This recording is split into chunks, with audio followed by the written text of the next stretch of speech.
At the rehearsal dinner, my cousin Serena, whose smile was always a little wider than politeness required, and her voice was half a tone louder than decency allowed, raised her glass, sparkling in the soft light of 100 hanging garlands, and with the air of a socialite confident in her perfection, made a toast, which she disguised as a light joke. But it sounded like an accurate shot. There are losers in every family. We have her, and without even bothering to pretend that she was joking, she pointed directly at me, sitting at the far end of the table, as if I were not a guest at her party, but someone's casual acquaintance who had mistakenly come to a celebration that was not intended for such people. Like me. And before we continue, write in the comments from which city you are watching this video. Enjoy watching. The laughter that sounded in response to her words was frivolous, filled with fake gaiety, as if everyone present hastened to agree that this was, of course, just a stupid joke, albeit a little harsh, but quite acceptable among their own circle, among those who are used to Serena always saying what she thinks, and she's forgiven for that, because she's special. I looked around the table. The bridesmaids, dressed identically in pale pink, with immaculately styled curls and pink lip gloss, giggled over glasses of champagne, trying not to spill a drop on their silk dresses decorated with ribbons and embroidery. Her fiancé, Mario, a man with a face as if carved from marble and the absent gaze of a banker, grinned as if he had heard something completely ordinary, not worth attention, another reason for laughter among a prosperous and impeccable family.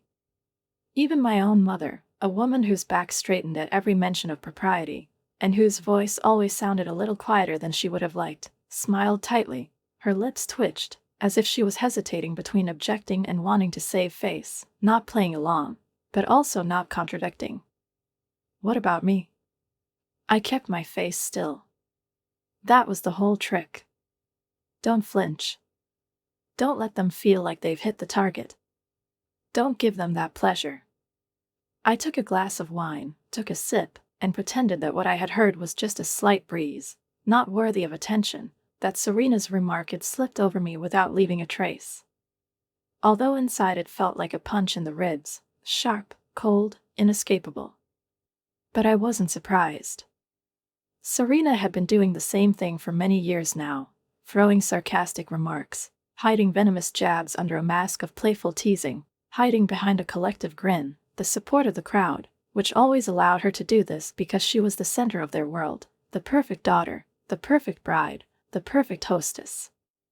Ever since I was a kid, I've been the one who didn't fit in.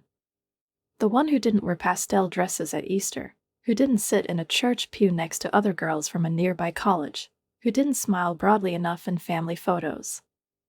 Someone who joined the army instead of joining a sorority or becoming part of something glamorous and expected. When I returned home last year, not with awards, not with TV cameras, not with a welcoming parade, but just quietly, at dawn, with one backpack full of crumpled uniforms and a couple of photos, they didn't care. No welcome sign. No phone call. Not even a text message. It's like I've quietly failed, and it's made them all feel better. As if my very existence apart from their brilliant, rehearsed performance was something shameful. And so tonight, once again, I was not a guest, not a family member, but just a prop, part of a perfectly choreographed scene where Serena shone and I was just another joke between dishes. But everything changed when the front doors, heavy, oak, with wrought iron handles, creaked open behind us. At first, no one paid attention, too engrossed in dessert and wine, but I heard the thud of boots on the tiled floor, a metallic clink, maybe a buckle, maybe a button, and a confident, purposeful tread that made my stomach clench. The room gradually quieted down, as if everyone sensed that something important was happening. Several people turned around. A man in uniform entered, a full army uniform, immaculately polished boots, a strict cut, squared shoulders, a folder neatly tucked under his arm. He took his time. His gaze calmly swept around the room, as if he was looking for a specific person, and when his eyes landed on the main table where Serena and Mario were sitting, he headed straight there, without turning aside, without hesitating. I thought maybe he was here for me. I sat up slightly, my back straightened instinctively, as it happened when you hear the commander's footsteps and you don't know if you will be called to the board or praised for your service, But he didn't even look at me. His eyes slipped past, as if I were part of the setting, a shadow against the background of the shining festive light, and stopped at the main table, where Serena was sitting, still unaware that her carefully constructed stage was about to begin to crumble.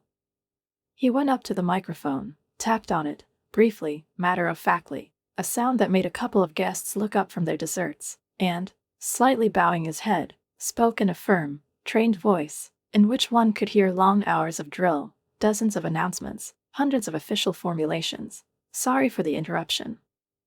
Is the bride present? The room froze. The air seemed to thicken, as before a thunderstorm, when every breath seems too loud, and any movement is unnecessary. Serena froze, as if she expected this question to be addressed to someone else, some other bride, at another dinner, in another city, where everything was not as perfect as hers. But when no one answered, she raised her hand with difficulty, as if she had to overcome the resistance of her own pride. "Yes, it's me," she said, and her voice sounded thin and strained. The man nodded, bowed slightly, as required by the instructions, and said, "Miss Serena Martinelli, we need to talk to you about your other marriage." For a while, no one reacted, because the words coming from the microphone seemed inappropriate, torn out of someone else's conversation, as if there had been a mistake in the script. Their content seemed so incredible. But then the silence took on a different density, and I saw Serena's eyes, with the emerald glare from the chandelier, widen dramatically, the pupils dilating as quickly as in those moments when a person realizes that his secret no longer belongs to him. Mario, her fiancé, handsome and always a little distant, slowly turned his head towards her, as if checking if he had heard correctly, and, squinting slightly, said, "What's yours?" His voice was flat, but there was a menace in it, an icy touch of disbelief. Serena tried to say something. Her lips moved, like a person who has not yet decided whether he will lie or remain silent, but no sound came. Her face turned pale, and I noticed how the foundation began to gather around her nose, unable to hide the heat rising from the inside. The officer, as if not noticing her confusion, turned to Mario and, pulling out neatly folded papers from a folder, announced that she was currently still legally married to Corporal Tommaso Caruso. "We have documentation." This marriage was not annulled or legally dissolved. At that moment, the sounds suddenly became sharp and painful. Someone dropped a fork. It hit the porcelain, rang. Someone gasped, and this gasp sounded like an echo, polyphonic, merging with the hum of frozen shock. Chairs creaked, and the guests began to turn and look at each other, some with amazement, others with anticipation of the drama, as if they were not at a family dinner, but in a theater where the climactic scene was being played out. At that moment, I didn't need to say a word. Everything that had accumulated in me, years of silent resentment, internal struggle, reminders that I was not like that, not feminine enough, not successful enough, not photogenic enough for family albums, suddenly became unnecessary. I no longer had to explain who I was, why I was absent, why I didn't wear heels, don't put on lipstick, or post photos in dresses with other bridesmaids. I just leaned back, put my glass on the table, feeling the cold of the glass cool my skin pleasantly, and allowed myself to look, calmly, openly, without ridicule, but with that inner dignity that cannot be cultivated in beauty salons or university clubs. I wasn't planning on going to Serena's wedding. Not for the rehearsal, not for the ceremony, not for any other action of this carefully thought-out performance. When the invitation arrived in the mail, a thick cardboard with gold lettering, lush curls and phrases as if copy from a glossy magazine, I deleted it without hesitation. I didn't need a reminder of my position in this family, where even my name was pronounced with a hint of regret. But then the bell rang, the voice of his younger brother, Pietro, always sounding a little guilty, as if he himself did not believe that he was making the right choice when he said, "You should come. Just show up, eat the free food and go home." He tried to make it look like my appearance would cost me nothing, but I knew what I was doing, because my cousin Serena's wedding was never conceived as a warm family celebration. It was neither a unifying ritual nor a reason for reconciliation. It was a carefully staged performance with the main character, in advance with distributed roles and a tightly regulated script, where even the color of the napkins was consistent with the concept of natural, sophisticated chic, and I had to play a role without a name in this performance. Silent, devoid of cues, without a suit, without makeup, someone whose presence is needed solely for contrast. I returned from my last business trip 10 months ago, quietly, without banners or fanfare, without people greeting me with posters and tears. I just boarded a train, arrived, took a taxi to a rented apartment in a great building in a residential area outside of Boston and started anew, almost from scratch. I had 5 years of service under my belt, 2 tours, 1 hospitalization, endless checkups, training, nighttime alarms, letters that never reached me, and friends who no longer existed. It was a period of my life that turned me into someone else, not even a soldier, but a man who knows the value of silence, bread, and a dreamless sleep. But none of this meant anything to my family. For them, I remained the girl who dropped out of college, went somewhere, did not complete a single normal stage of life, and then returned, a loser who seemed to have no choice but to live on the sidelines of their prosperous world. I rented a small apartment and started working in the office of the Veteran Support Service, when my days were filled not with reports and meetings, but with real help to people who were in a much worse situation than me.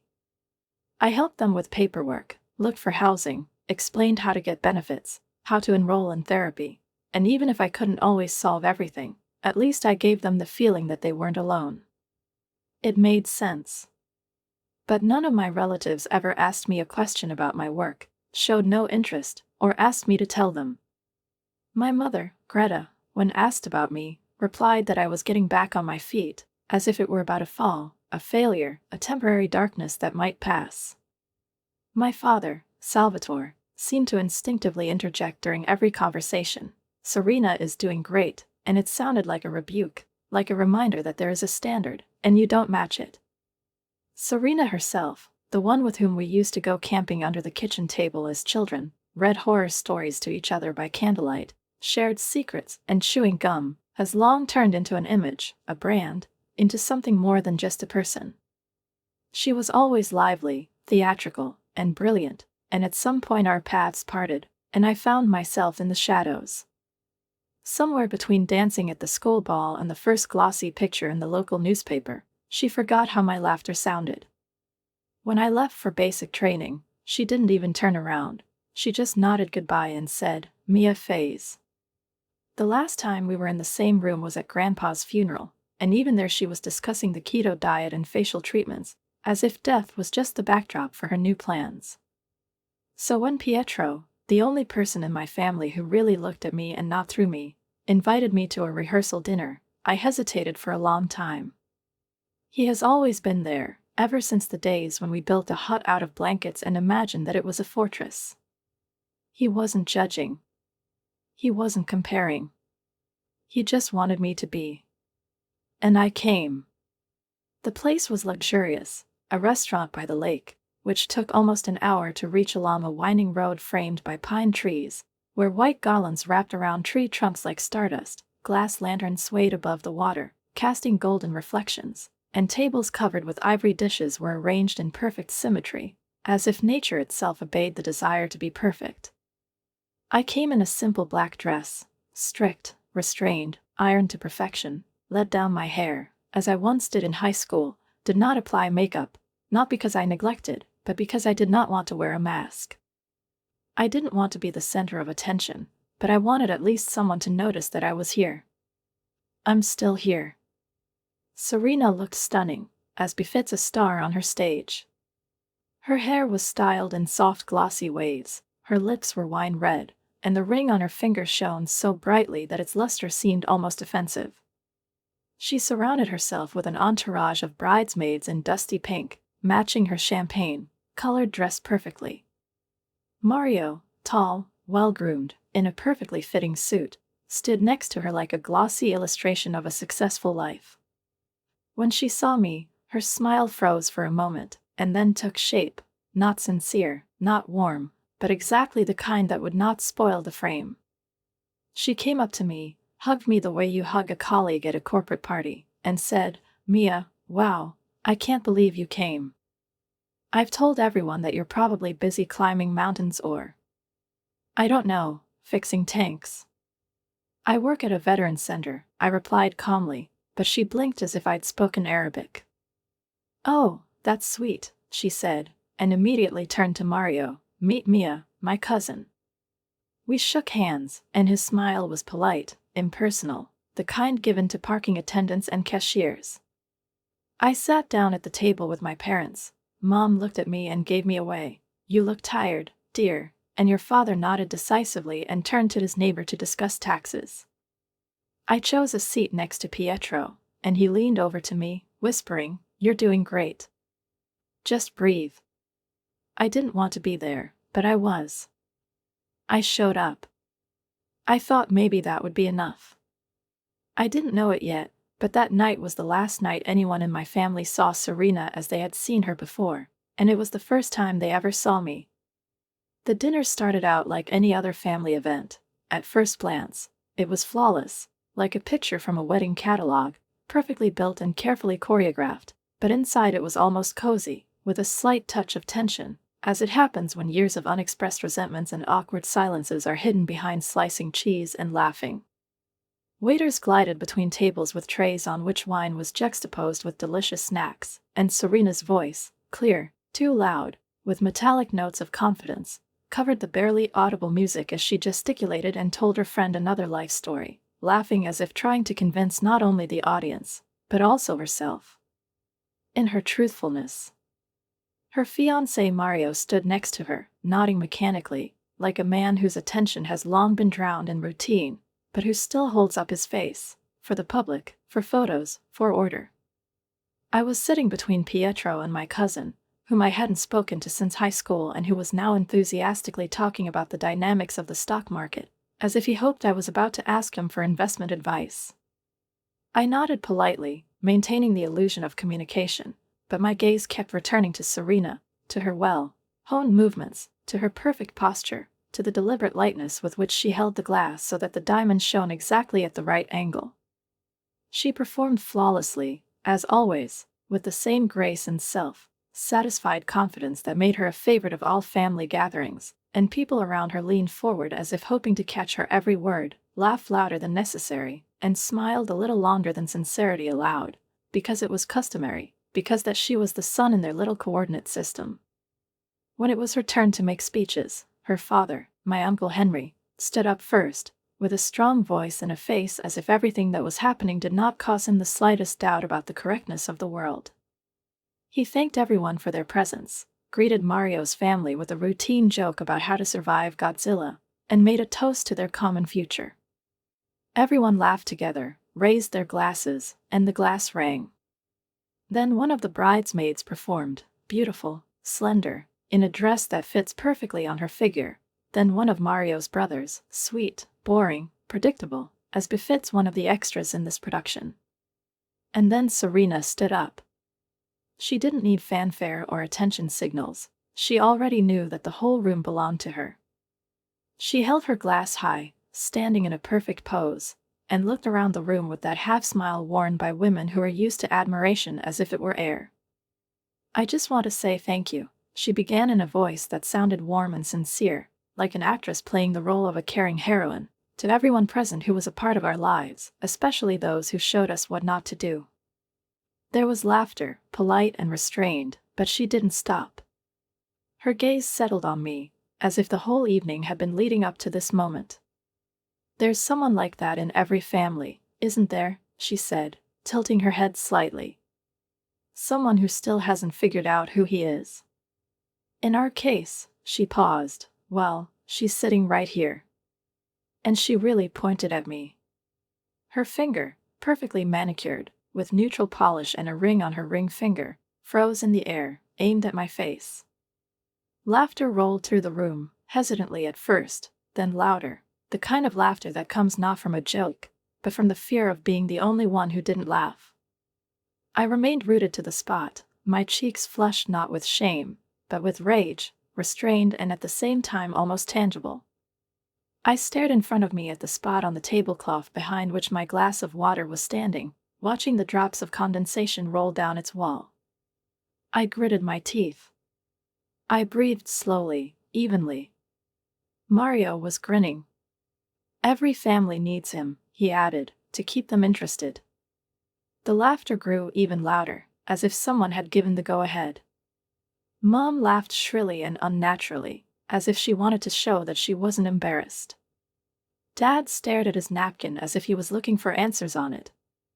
Pietro wasn't laughing. He muttered something, but I couldn't hear him. My breath caught in my throat, but I remained silent. I didn't get up. I didn't run out. I stayed. Because I knew that if I left, she would win. And I've been silent for too long to let her win again. It was all over in a few minutes. The last toast was made. As dessert was being served, the doors at the back of the hall, massive and dark like a backstage stage, slowly opened. At first, no one paid attention. The music started playing again, forks clattered on china, the waiters brought in the cake, but then a figure appeared in the doorway. A tall, trim man in full military dress uniform came in slowly with a folder under his arm, and his steps, heavy and measured like a metronome, began to change the air in the room. Even before he spoke, it was clear, this is not a mistake, not a glitch, not an accident. This is a twist. People began to fall silent. The heads turned one after the other. The whispers subsided. He walked straight to the microphone, confidently, calmly, as if he knew exactly where he had to stand. He stopped.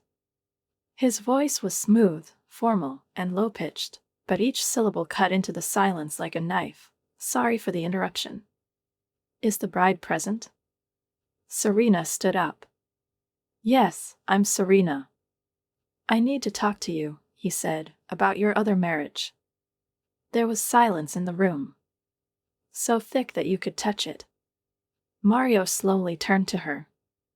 What is he talking about? He asked. Serena stood like a marble statue, with her mouth slightly open, unable to utter a word. The officer's face did not change. Miss Serena Martinelli, you are still legally married to Corporal Tommaso Caruso. This marriage was not legally dissolved. We have documentation. I have been instructed to inform you about this as part of an official investigation. People were watching. Mario's parents were whispering to each other. My mother put her hand to her mouth. And suddenly my father, the one who always went into conversations about taxes, froze, his eyes opened wide. Serena's face twitched. The mask she had worn for years, stretched and varnished like porcelain, suddenly cracked, and in that crack appeared the same girl I once knew, scared, unprotected, with confused eyes and trembling fingers clutching the edge of the chair like a lifeline. She looked around, as if in these familiar, glossy, waiting faces, one could find at least someone who would save, justify, prompt, but none of the looks was her anchor. The damage had already been done, and it was irreversible, like a punctured Venus vessel that could no longer be closed by simple finger pressure. I looked at my plate without touching the dessert, even though it was decorated with exquisite care. The cream was laid with a rosette, the berries were laid by hand, but my stomach was empty, taut as a taut string, not from hunger, but from the internal tension that had not let go since the beginning of the evening. Serena was trying to humiliate me, to put me on public display, to pin on me the label she always liked so much, that I was inconspicuous, unlucky, and out of place, and now her entire carefully constructed showcase was bursting at the seams, in front of the very people she was used to shining in front of. The room, which had just been filled with laughter, was now frozen in silence, not the kind that comes after applause or when a blessing is pronounced, but in that special, dense silence that no sound breaks, because everyone is afraid that any word will destroy the fragile shell of decency. People looked at each other, turned away, pretended to be looking for napkins or looking at glasses, but no one knew what to say. The officer's words continued to hang in the air like alarm lights, slowly fading, but leaving burns. Serena was still standing at the main table, and there was something disturbingly majestic about her silence, like a statue that had been forgotten to be removed after a parade. Her fingers clutched the edge of the chair convulsively, as if she let go, she would fall. Her chest rose and fell unevenly, her breathing became ragged, but her lips were silent. Mario, who had been sitting in the tense shadow of events all this time, stared at her as if for the first time he saw a complete stranger in front of him. His parents, who had just been full of approval and ostentatious benevolence, looked like they were about to get up and leave without waiting for coffee. Somewhere on the border between resentment and schadenfreude, I realized, maybe I was angry, but maybe it wasn't just anger. It was a feeling that justice, even if accidental, still exists. One of the bridesmaids, the one who had been giggling loudly all evening, whispered something to her neighbor, and she covered her mouth as if she didn't know whether to laugh or freeze. I didn't move. I didn't have to do anything. This time, it wasn't me who was under the microscope. It wasn't my story that was being taken apart. It wasn't my decisions that were being questioned. I just sat, ate, breathed, and was. I showed up. And suddenly it turned out that it was more than enough. The officer carefully, with the same composure with which he entered, took out a thick paper envelope from the folder and handed it to Serena. "This is a copy of the marriage certificate," he said. "You signed it 2 years ago in El Paso County. Until this matter is officially resolved, according to federal records, you continue to be considered the legal spouse of Corporal Caruso. This creates potential legal consequences for your current ceremony." His voice was dry, formal, almost friendly, like that of a doctor giving a diagnosis that is not discussed. Serena took the folder with a trembling hand, but didn't say a word. She couldn't make eye contact with anyone in the room. Her lips pressed into a thin, painfully straight line, and tears trembled on her eyelashes, but she did not let them fall. Mario finally spoke. "It's true." "What is it?" he asked in a low, restrained voice, and the silence thickened again. She was still silent. "I asked you a question." This time his voice was louder, tougher. "Is that true, Serena?" "I forgot," she muttered, and there was panic in her voice. "Have you forgotten that you're married?" "What is it?" he asked bitterly. "It wasn't real," she said in a voice that broke like glass. "It was for insurance. He was on a business trip. We never lived together. It didn't mean anything." Mario did not respond immediately. He looked at the floor, as if searching the parquet boards for the meaning of what was happening, and then, without shouting, without demonstrating, got up and walked away. Past the guests, past the photographer who still hadn't pressed the button. He didn't slam the door. He just disappeared, disappearing into the silence. Serena was left standing alone. The officer nodded and left as calmly as he had appeared. It was only when the door closed behind him that the people in the room, as if they had come to their senses, began to move, get up, whisper, look for a way out, turn to the bar, hide behind glasses and phrases on duty. I sat motionless for a long time until my shoulders started to go numb.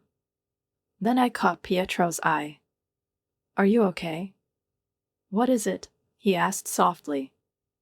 "Okay," I replied. "Did you know?" I shook my head. "If I had known, I wouldn't have kept quiet." He nodded, not taking his eyes off Serena, who was standing with a folder clutched to her chest. "I think she's finally outdone herself." I could stand up, say something, ask the whole room if they think I'm a loser, as Serena always said, if they think her impeccable choices are admirable. But I didn't. Because I didn't feel like a winner, I didn't have to prove anything. The truth found its own way. I didn't do anything. I just stood up, slowly, without haste, threw my jacket over my shoulders and looked towards the door. Then she turned to her mother. She sat stunned, with a half-empty glass of wine in her hand, as if she didn't know what kind of stage she was on. "I'm leaving," I said. She blinked. "Mia, are you okay?" "I'm fine," I replied. My father got up too. "Don't you want dessert?" "No." I turned to Pietro, who had been staying by my side all this time, not because he didn't notice what was happening, but because he understood that sometimes being there is the most important form of support. "Will you stay a minute? Do you want me to take you home?"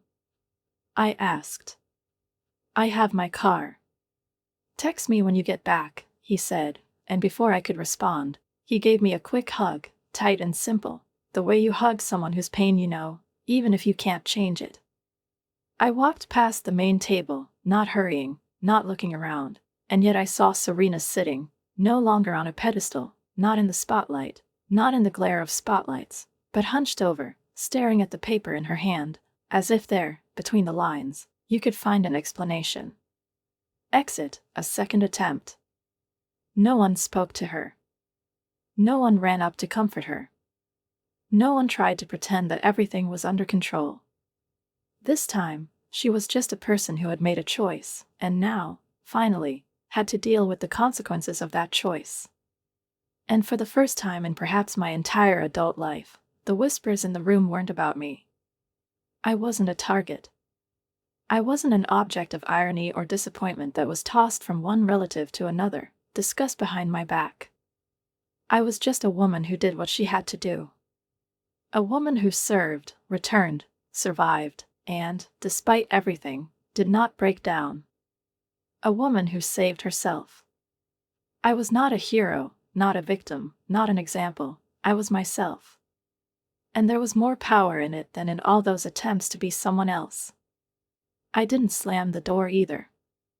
I went out quietly, calmly, balanced and unperturbed, because at that moment it seemed to me that everything inside me had finally settled down, like water after a storm. I had nothing more to prove. It was dark outside, and the sky above was dotted with stars, cold and distant, a reminder of something more than family squabbles. The wind blowing from the lake was sharp, almost stabbing, and it burned the skin on my hands as I reached for the keys, opened the door, and got behind the wheel. I put my hands on the steering wheel, not yet turning on the ignition, just sat looking ahead, breathing deeply and evenly, and there was something in my chest that was neither anger nor relief, rather, clarity. A clear feeling that the circle has closed. Not with drama, not with celebration, but with silence. Somewhere out there, inside the glittering banquet hall, the world Serena had built from illusions, from manipulation, from a flawless picture collapsed. And even if it didn't bring me joy, it did bring me understanding. Everything she ridiculed about me, my loneliness, my choice, my otherness, turned out to be what saved me in the end. My phone vibrated in the cup holder. It was Pietro. "Are you all right?" "Yes." "And you?" Serena left in tears. "Mario is gone. Everyone pretends that nothing happened." I smiled, not gloatingly, not with satisfaction, but with that bitter, quiet smile that comes when you see history repeating itself in a circle and nothing changes. It was so much like our family. Put the mess under the carpet, straighten your backs, put on a smile, continue posing in family photos, as if the frame can erase the truth. "Go home," he added. "You don't owe them anything." I started the car, the headlights cut through the night, and I drove onto a narrow road strewn with fallen leaves, and as I drove, I allowed myself to think, not fast, not brightly, but slowly, turning over the memories one by one, like beads on a rosary. I remembered the years when I was told that I was not enough. The glances at dinner when I said something awkward. Jokes that were hidden behind smiles, but always hit the most vulnerable. Eternal comparisons. The way my parents never took my side. The way Serena turned every mistake I made into a spectacle, against which her perfection shone. And all this time I didn't try to surpass her. I didn't talk about her nonsense, about her words spoken in confidence. I couldn't stand other people's dirt in the light. I just lived with what I had. I was building my life. Alone, yes. Without standing ovation. Without recognition. But with honor.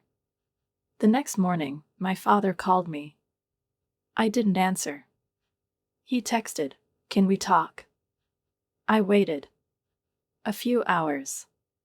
Then she dialed. His voice was tired, somehow different, not the same as before. "Are you okay?" he asked. I was there, Dad.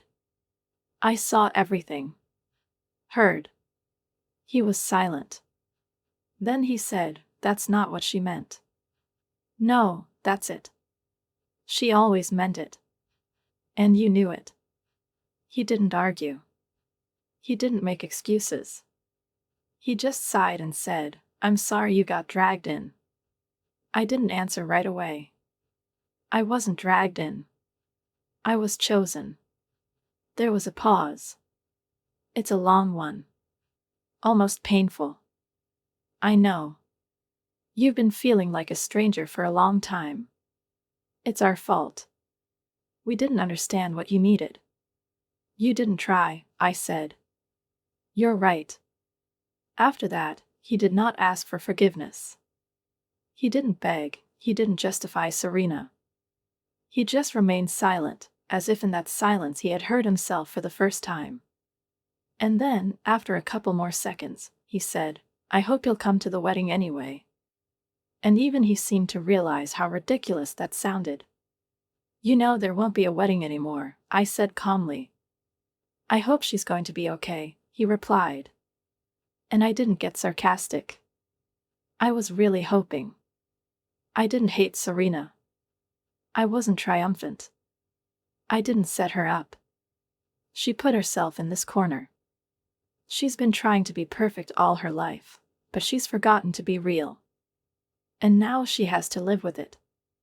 A week later, I received a letter in the mail, not an email message, not a sheet printed on a computer, but real paper with uneven edges, folded in half and enclosed in a simple cream envelope without a return address, but the handwriting, clear, with curls, in which one could guess the efforts to control every line, was painfully familiar to me, and as soon as I saw the name printed at the top, I already knew what would be inside. I knew that the words would try to glue together what could not be returned to its former form. "Mia," the letter began, "I do not know what to say, except that you do not deserve what I have done. I was joking about you because I thought that was expected of me, because I was afraid of being nothing if I didn't shine at the expense of someone else. You didn't do anything wrong. You just showed up and reminded me what real power looks like. I'm sorry. Serena." I didn't answer. A few apologies don't require a response, just as the last chord in a symphony doesn't require an answer. It either sounds or it doesn't, but it doesn't need to be repeated. Sometimes the very silence that comes after everything is said is enough. I pinned the letter to the refrigerator, not because I wanted to return to it every day, but as a reminder, not of pain, not of betrayal, but of the fact that the truth had finally come to light, and no one could hide it back. A magnet in the shape of a dog tag, left over from the time when I had a shepherd named Lexa, held it, and every time I opened the refrigerator, I saw not her apologies, but my own face, calm, whole, not broken. A month later, I was invited to speak at a meeting of the local veterans community, a simple room, white plastic chairs, a flag in the corner, old men in baseball caps with unit emblems, women with serious eyes, and when I stood in front of them, holding a card with notes in my hands, I said out loud what I had been carrying for many years, that you don't always get the family you deserve, that sometimes the deepest wounds are inflicted by those who were supposed to protect you, and sometimes the person who constantly misunderstands you eventually becomes the one who taught you to understand yourself. After my performance, a woman in her 50s approached me, with thin fingers clutching her purse like an anchor. Her eyes were glistening with tears. "Thank you," she said, "my daughter is in the army." And I never knew how to talk to her without making her feel inferior. I think I was doing everything wrong. I touched her arm. "It's not too late to start doing the right thing," I replied. When I left that evening, the cool air seemed especially clean to me, and I suddenly realized I've never been a loser. I was the target. A scapegoat for their insecurities, fears, and desire to appear rather than be. I created my own life from scratch, from what I had. I carried my silence like an armor, not as a burden, not as a disgrace, but as a force. And for the first time, I saw myself the way I deserved to be seen, whole, steadfast, honest. It took another 2 months before I saw any of them. Serena's wedding was officially cancelled, but it wasn't discussed. There were no loud statements, there were no explanations. Her social media profile has disappeared. Her wedding website, with photos, a schedule, and a list of gifts, disappeared with the same silence with which it was all built before. And like everything that didn't fit into the ideal family scenario, it became just another topic to avoid. Pretend that nothing happened, and maybe you'll forget it yourself. But I haven't forgotten. Not because she wanted revenge. Not because she bore a grudge. I remembered because for the first time in my life, something was called by its name, and everyone present, everyone in that room, had to face the truth. The next family event was my father's birthday. Everything was more modest, fewer people, less light, less ostentatious celebration. I hesitated. But this time I didn't go there as if I were going into enemy territory. I went there as a person who knows his worth. Who is no longer willing to pretend for the sake of someone else's comfort. When I entered, my mother, the one whose words were always slightly prickly, slightly condescending, looked at me and, without a shadow of condemnation, just smiled. Quietly. Almost cautiously. No ambiguous comments about my clothes. No hints about my work. Just a real, neat greeting. Serena wasn't there. I sat next to Pietro, and for the first time in a long time, the conversation at the table flowed as if I were a full-fledged part of it. People were listening. They didn't interrupt. They asked real questions, not out of politeness, but out of interest. About the service. About the return. About my plans. And I answered. I didn't belittle myself. She wasn't hiding. I was just the way I am. After dinner, my father took me to the kitchen. He wasn't looking for pathos, he wasn't trying to start with awkward phrases. He just stood there, leaning against the counter, arms crossed, eyes calm. We thought a lot about that night, he said. Me too, I replied. He looked at me, and there was no panic in his eyes, no pretense, just a man who finally saw his daughter. I didn't stand up for you. I should have. I let it go on because I thought it would pass. I thought it wouldn't hurt. I nodded. It hurt. But I did it. And now I don't need anyone to explain that everything is fine with me. I know this. His eyes filled with tears, but he didn't look away.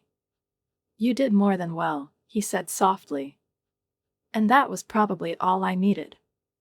Not because it fixed everything, but because I realized that I no longer have to fight to be heard. They finally saw me. I never saw Serena in person again. She disappeared from the family's field of view as quickly as she used to appear, spectacularly, with drama, but without the final scene. I heard that she moved to another city with a friend, where, as they said, she began working as a freelance event organizer, an occupation that suited her perfectly, planning, decorating, conducting, without delving into the essence of what was happening, creating a beautiful wrapper for other people's lives. The family said almost nothing about her, only once or twice her name flashed in conversations, slippery, carelessly, as if mentioning it too loudly could resurrect something they would like to forget. I didn't ask. I didn't need to know how she was doing, who she was with now, or if she was trying to build something like a perfect picture again. It was enough for me that this story no longer had any power over me. And yet sometimes I think about that night. About the moment when the whole room laughed without thinking when she called me a loser. About the hollow echo of that laughter, rolling between the tables like condemnation, clothed in a cheerful form.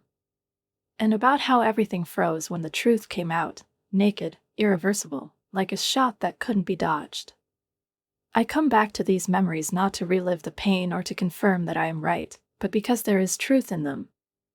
That there will always be people in this world who are ready to do anything to fix you in a moment of weakness, to identify you by the worst day of your life, by the most serious mistake, by the period when you were silent because you didn't know how to speak. They will take you apart, not to understand you, but to feel whole against the background of your insecurity.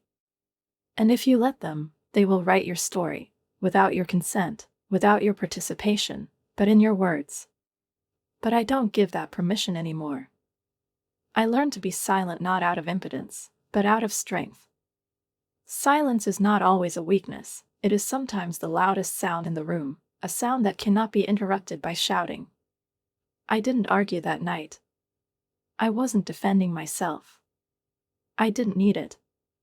Because the truth stood between me and the whole room, like an immutable fact, like a lump that cannot be bypassed.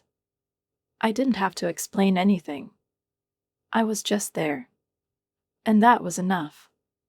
People often say that blood is thicker than water, but they forget that the full proverb sounds different. The blood of the covenant is thicker than the water of the womb. In other words, the family you choose, with whom you share service, pain, devotion, and silence, may be closer and more important than the one you were born into. My family didn't know how to treat me because I didn't fit into any of their patterns. I didn't fit their standards. I didn't meet their expectations. And maybe it scared them. But I no longer had to squeeze myself into their framework. I began to build a life that didn't depend on their approval. I built it out of service, out of honesty, out of perseverance and wounds that bore the imprint of real life. And I didn't have to become someone else to be worthy. I just needed to stop shrinking for the sake of people who refused to see me. Now, when I enter a room, I don't expect respect. I'm expecting him. Not with pride, not with defiance, but with dignity. And if someone calls me a loser again, I just smile. Because I know it's not like that. If this story means something to you, if you've ever felt like you don't have enough space at the family table, if you've ever had to breathe deeper to keep from crying because someone close to you has put you below yourself, just remember, your value isn't measured by how you feel. Others see it. It's determined by how you behave when no one is applauding. And how you move forward, even if the whole world is looking the other way. You don't have to prove your worth to people who refuse to see it. You don't have to be comfortable, understandable, or relevant. You don't have to be bright to shine. In any case, stay straight. The quiet power speaks loudest at times when the world expects you to remain in the shadows. If this story resonated with you, if you recognize yourself in it even for a moment, please like this video. Share it with anyone who needs a reminder that they are not alone.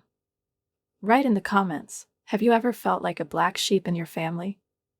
I read everything. And if you want more real stories, not about victories, but about truth, perseverance, and redemption, subscribe and click on the bell. Because sometimes all we need is to hear that our voice is important too. Thank you for being with me. Stay strong. Stay on your feet.